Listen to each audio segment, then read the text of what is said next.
This is the story of the professional football player who faked his own death. In 2016, a previously professional football player was announced dead. His former club mourned him, and his wife was filing for a death certificate. The only problem was he wasn't dead, he was still breathing and alive. He was working a day job in the same region in which everyone thought he was buried. Hiannick Kamba.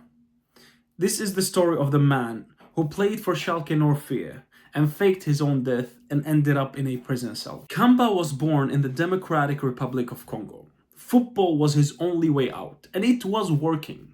He ended up playing for Schalke for the youth academies, and he was playing alongside at the time a serious and quiet goalkeeper named Manuel Neuer, the same Manuel Neuer that would go on to win the World Cup, the Champions League, and be considered one of the greats of all time. And he shared the same badge, played on the same pitches, shared the same dream. But the difference is that Kamba's career never took off. By his 30s, he was playing for lower division teams. He was scrapping together contracts and just getting by until someone came up with a plan. In 2016, Kamba traveled back to Congo, and there something went wrong.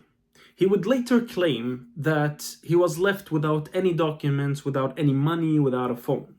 But his wife didn't wait.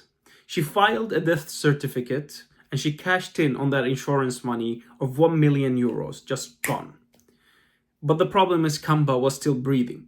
The investigation by the German authorities was swift and the insurance fraud was clear and the death certificate was clearly false and the money was gone.